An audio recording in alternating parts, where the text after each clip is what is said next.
বলো, পয়েন্টে আসো, পয়েন্টে আসো। তো সে মানে কথা বলতে গিয়ে তোতলে যাচ্ছে বারবার, মানে এতটা এক্সাইটেড, এতটা খুশি, কথা বলতে পারছে না। আমি বলি ভাই আগে একটু রেস্ট নাও, পরে বলো। তো বলে হুজুর মূলত বিষয়টা হচ্ছে আপনার এই ভিডিও ক্লিপটা আমি আমার গার্লফ্রেন্ডের কাছে সেন্ড করেছিলাম, বলেছিলাম দেখো হুজুর কি বলে। তো আল্লাহর মেহেরবানি, এই ভিডিওটা দেখার পর আমার গার্লফ্রেন্ড আমাকে বলে শোনো, বিয়ে এই কোরবানির ঈদেই হবে। আলহামদুলিল্লাহ বলবেন না? আমরা দুজনের ফ্যামিলিতে জানালাম।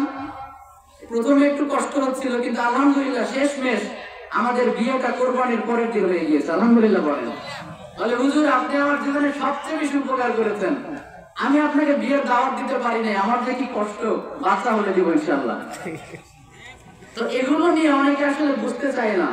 অনেকে বলে হুজুর গার্লফ্রেন্ডকে মেসেজ দিতে বলে, আরে ভাই আমি তো এমন কাউকে বলি নাই যে সিঙ্গেল, যার গার্লফ্রেন্ড আমি তাকে বলি নাই। তো আমি বলেছি যেই ছেলেটা অলরেডি প্রেম করে, সারা রাত মেসেজ দেয়, তখন দোষ নাই। আর যখন বলে আমি তোমাকে বিয়ে করতে চাই, তখনই দোষ। এরকম আছে না নাই? তো আমি বলেছিলাম যে একটা হারাম সম্পর্ককে হালাল করার পন্থা দুইটা, হয় বিয়ে করতে হবে, নয় ব্রেকআপ করতে হবে। এখন ব্রেকআপ তো অনেকে করতে চায় না, তো বিয়েটাই যদি দেওয়া যায় তো ব্রেকআপের আবার দরকার কি? ঠিক কি না? প্রেম তো করেছে বিয়ে করার জন্য, তো ব্রেকআপ করার জন্য কি বিয়ে করছে? প্রেম করছে?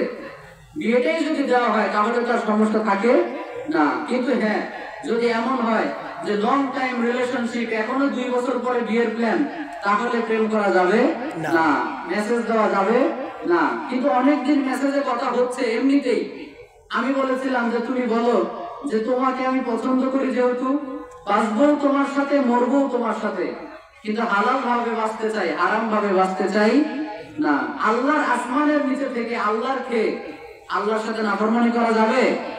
যাবে না। এজন্য যদি রাজি থাকো বলো এই কোরবানির ঈদে বিয়ে করবো, আর নয়তো সালাম, তুমি তোমার রাস্তায় আমি আমার রাস্তায়। ঠিক না?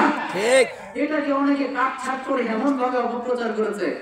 যাই হোক, সমস্যা নাই, হেরে যাবে ওদের হিংসা, জিতে যাবে আমাদের ভালোবাসা। ঠিক না? ঠিক। ওদের হিংসা নিয়ে তোরা মর, কুল মুতু বিগাইরিকুম, তোদের রাগ নিয়ে তোরা মর, তোরা রাগ করতে থাকবি, আর এইদিকে আমরা সিঙ্গেলদের বিয়ে দিতে থাকবো। ঠিক না? তো যাই হোক, আলহামদুলিল্লাহ আমার মাধ্যমে অনেকে বিয়ে হয়েছে, তোমাদের জন্য দোয়া করি আল্লাহ যেন